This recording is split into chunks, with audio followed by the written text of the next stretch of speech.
Hi everyone, welcome to another episode of Geordie Dancers Talks. Today we have Mandeep with us from Made by Mandeep. Hi Mandeep, Hi guys. you all right? Yeah, not bad. How are you? Good, good, we're good, thanks. I'm good as well. She did say Yeah. yeah, so thank you for joining us today for our talk. Like, we're really happy to have you on. No problem. Thank you for having me. It's great to be here. It's fine. Well, reason why we said we'd like to talk to you and vice versa is obviously we know that you're in the mindset business, and you have products regarding that. You've done a masterclass, you've got an upcoming event. So before it'd be a good opportunity for both of us, like you can talk about your business, what it's about, why it's so good, and how it helps people. So first of all, we'd like to know, why did you get into the mindset aspect of your business? So my mindset journey really and my business journey started probably around 4 years ago or so. I was on my own mindset journey, so I just had my little boy, and I wasn't really in a great place myself. I was generally, and I always probably had been, quite a negative person. I always looked at the worst case scenario. I was a proper stress head. So any little thing that was going to go wrong, I always thought that's what's going to happen to me. And I was generally quite like an generally quite like an argumentative person. I probably just wasn't that great a person to be around, actually, on reflection. But then once I had my little boy, say it again, sorry. I disagree, but carry on. But I think once I had my little boy, I was quite conscious that I didn't want to be that sort of a person around him. I wanted to be that positive role model in his life. And I wanted to be able to sort of cope with things that were going to happen looking after a child. And at the mindset that I was in at that time, I wasn't in that place. I just didn't feel like I had the support, even though I did have the support. But in my head, I didn't have the support that I thought I should be having at that time. And then I realised, rather than looking outwards at everyone else and what I thought they should be doing, I thought, let me look at myself and what I should be doing and what behaviours I should be displaying to try and let's see. I want others to see in me what I should be seeing in them, and vice versa. So my mindset journey sort of started that way, and I started reflecting on the way I was thinking and how to frame my negatives more into positive ones. And my mindset journey just sort of progressed from there. And at a time, I think looking back now, I think at the time that I was in the thick of it all, I sort of felt like there was a dark cloud over me. And the more my mindset journey progressed, the more that cloud was lifting to a point where there are like no clouds. It's just sunshine now, thankfully. But that's how my journey progressed. And it sort of also went side in side by me learning more about the law of attraction, which I hadn't really heard about before. But the more I learned about the law of attraction, which basically works all about vibrations and being on the right frequency of the things that you want in life and attracting things into your life and manifesting, sort of realized that actually on reflection, it's the sort of things that I've been doing all my life. I just didn't know that that's what the name of it was. Yeah. So I've been like manifesting things throughout my life, but I didn't know that that's what like that's called manifesting. I just thought, oh, I'm quite lucky. I sort of Yeah. get what I want, but that's not what it was at all. I realize now that I was actually manifesting things, and so the more positive mindset I realize that I have, the more things I can attract into my life, and the more positive I am, the better person I am to be around. The more that sort of developed, the more I realised that I need to be able to spread this with others. Like, this is my passion. This is what I am here to do, is to spread happiness in the world. So the business idea just sort of sprouted from there, from Made by Mandeep. So I make positivity products, things like affirmation cards, positivity cards, because they're the sort of things that helped me myself on my own mindset journey. And they're the sort of things that I still use now all the time. So it just sort of developed from there. And it's got to a point now where I'm making the positivity products, and they're all handcrafted things that I design and make myself. But it's almost not enough for me. And I know that I've got more to give. So I've been delving more into the side of things of speaking and doing this chat with yourselves.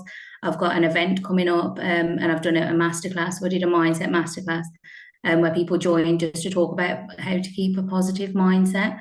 And I've got an event coming up which will be looking at 7 ways to lead a happier life, the 7 easy steps to a happier life. So it's that sort of thing of getting that message out there more, because I think we don't we don't often, especially as women, we don't put ourselves first. We're always at the bottom of the list when it comes to self-care or looking after ourselves.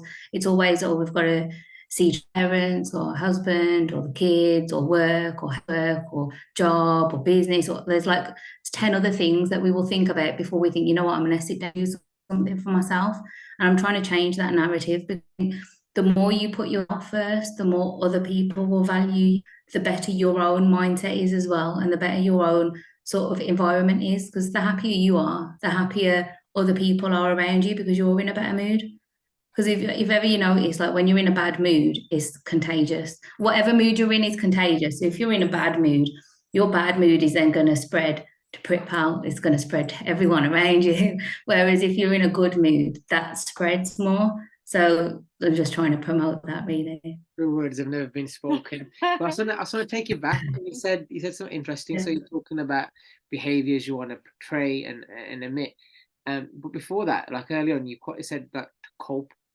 So you were saying, obviously, once you had your baby, you said that you were worried about coping, and I think maybe, so obviously in this series we're doing an episode of postnatal, but like obviously it's different for every woman. What do you mean by cope? Because I think that's quite a broad term, and it could mean different. Yeah. What did it mean for you? What did cope mean for you? What were you worried about? I think I think we put a lot of pressures on ourselves. Looking back now, there probably was nothing for me to worry about, because I know I had a supportive family, a supportive husband. Everyone was there for me. But at that point for me, I felt like nobody was there. I felt like everything to me to do everything for my little one. So I'm the one that has to feed him. I'm the one that has to change his nappy and bathe him and get him dressed and get his clothes out and do his washing and put his washing away and like all these other things. Like getting overwhelmed thinking about it now. But really, I didn't need to do all of that stuff.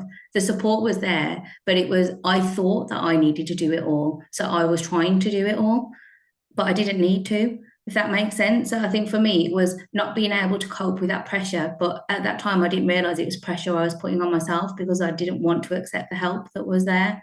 I don't know if that makes sense, Rav, to you. So now let's take that as an example. So that's the baseline. And at the time, you probably weren't, like you've used the word mindset a lot, so you probably weren't the right mindset. How do you then use this as a platform? Then how would you like convince someone, not convince someone, but sort of explain to them that maybe a mindset needs changing, rather than, because people always look for other things. So they look at maybe there's something, my diet or my daily routine, or maybe a new job or something. How did you decide that it was your mindset? Because there could have been so many other variables we could have picked. Why did you decide on mindset? I think that's a good question, but I think it's because, let me think. Because what was she thinking? I think it's interesting because I'm one. I could speak for myself, probably other people that relate to this. I don't see mindset at the forefront. Like that bungalow group, for example, when I see challenges, I see other obstacles. One thing you rarely see, and I'll be honest, something I need to reflect on it myself, is my own mindset. Maybe I'm looking at it from a different perspective. So this is where I'm interested on a personal note as well. Yeah. Well, you think it was mindset for you and not, the clothing manufacturer didn't do the right, do you know what I mean? The right fabric. Why? Okay, yeah. No, I get your point. I think for me, it was because I had looked at the other options, and it wasn't the other things. It wasn't that I didn't have that support, because it got to a point where I knew people were there, and I think it was starting to reflect in my mood that I was just snapping at everyone. And so those around me were sort of trying to say, look, we are here. And then it just you just sort of come around to thinking it, that actually people are here. So why is it that I think that they're not? And then you realize it's because I think that they're not, and it's that think thing that is the mindset aspect of it. And you realize that actually people are here, but you in your own mind feel quite down, dark, and negative about things. And it is hard to catch yourself thinking negatively, because for me, I used to just do it all the time. So it came very naturally to me. So it was hard to realize that actually it's in my head that I'm thinking negatively about things. But I think it comes to a point where you realize that it can't be anything else, because all the other things in your head that you think aren't there, you can actually see that they are there in real life. And it is just, And then you get to a point where you realize actually the things that you're saying and doing and your negative actions are affecting other people. It's a bit like how we spoke about like mood and mindset being contagious, but you realize when you're in that actually maybe your relationships aren't going as well. Maybe you are getting cranky and snappy at people, you're arguing more. But why is that? Is it because of what they've said, or is it actually I've probably said something and reacted in the best way? And I think for me it was that self-reflection that I wasn't reacting in the best way. No. And I probably was told as well that you're not reacting in the best way. So that did help as well. I think it's easy to say like you were told that, and then you know, oh, it's But you, to still act on yeah. it is a big Oh thing. no, I was told that, and I was like, no, it's not me. It's Yeah. not my attitude.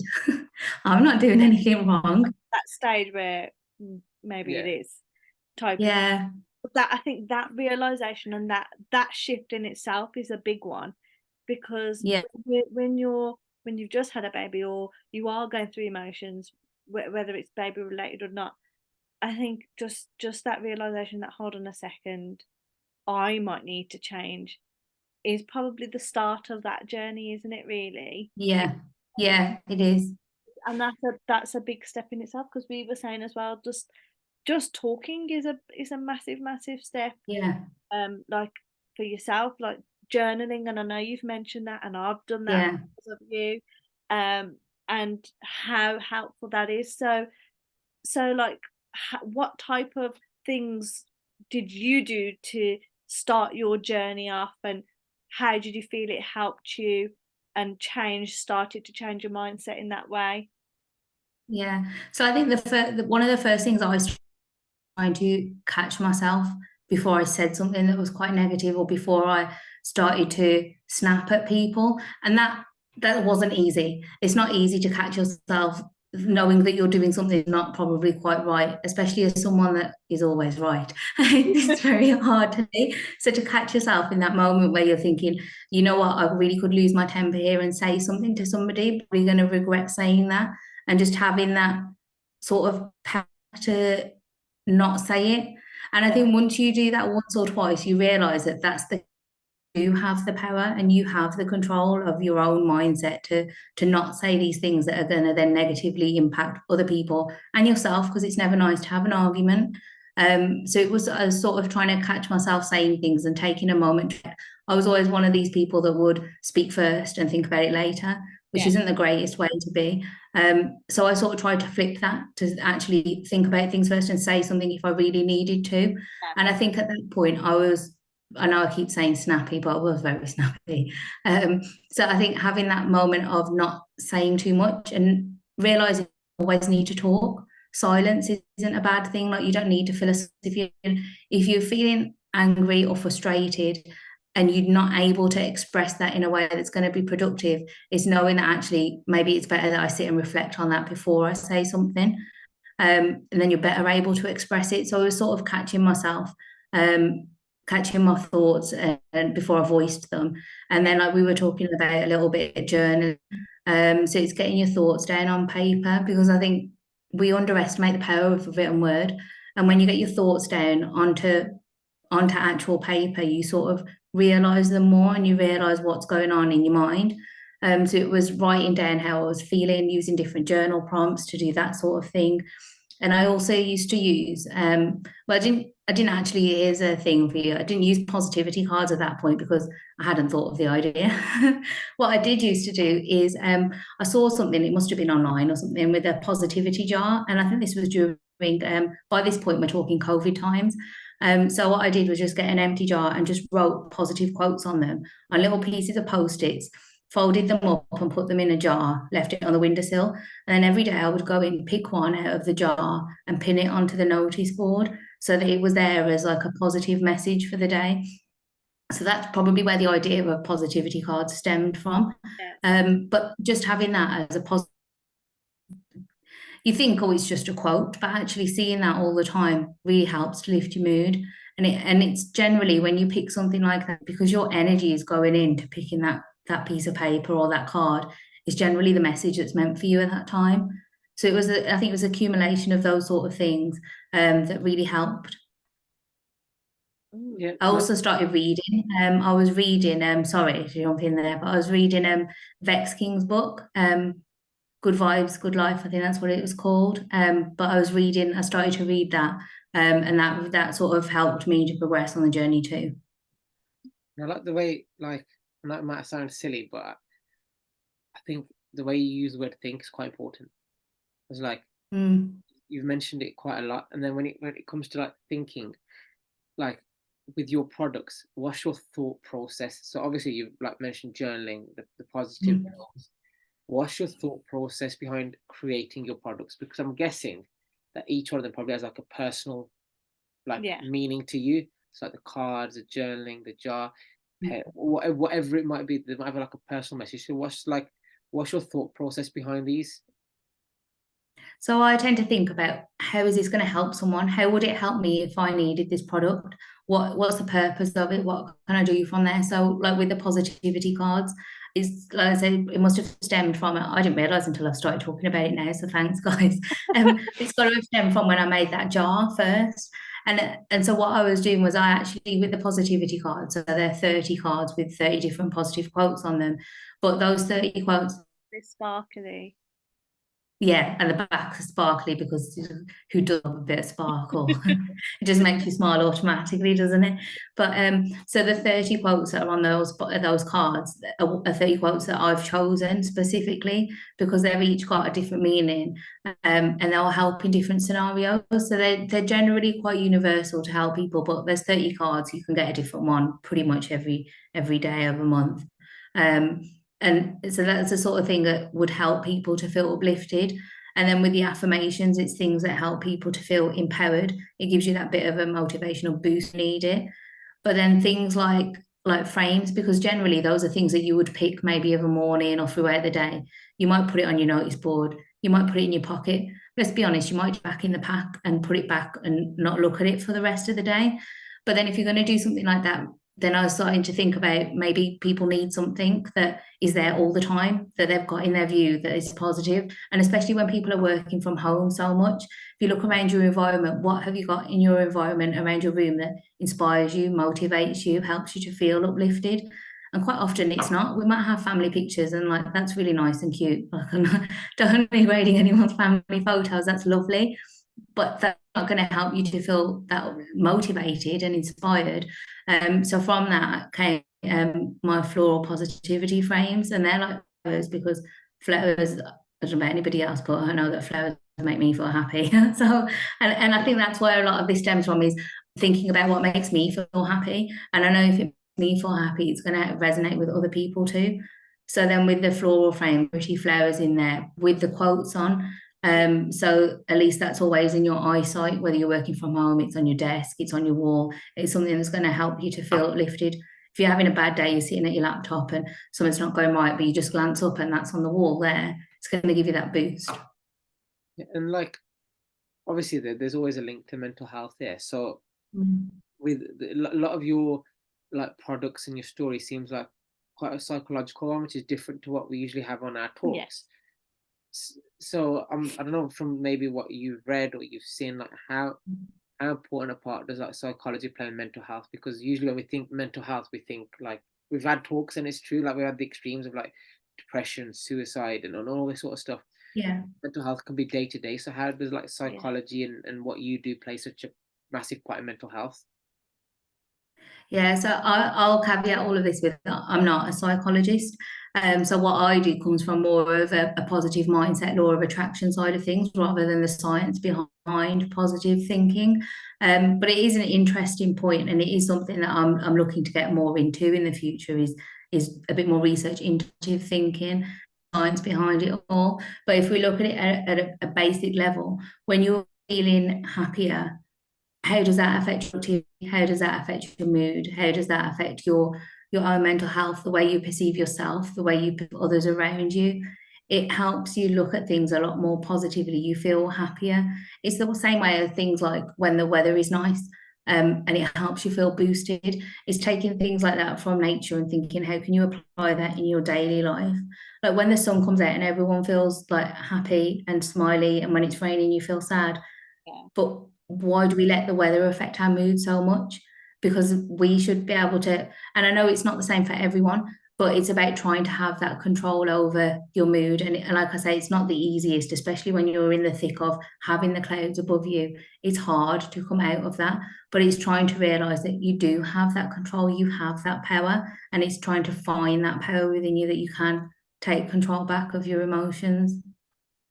That's really well said. And like it is, like you said, it's just taking that step and thinking, I can, like you said, I can do it. Like I don't need these external things to affect my mood. Like I'm in control of it and I can do it. So it's a great message to put out there. And I think on that note as well, like if anybody is interested or wants to know more, do contact Mandeep. We will put her details in the caption below.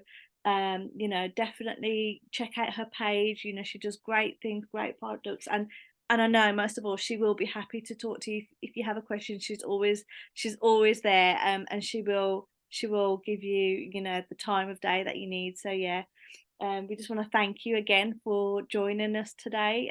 We do really appreciate it. No worries, thank you. I really enjoyed that. Thanks for having me. I'm definitely happy for anyone to contact me if they want to chat or they want to know more about what I do. I'm a chatty person, as you guys know, so I'm always happy to talk to anyone and everyone. You're most welcome. Yeah, definitely. But yeah, no. So thank you for that today, Mandeep. Thank you. Bye.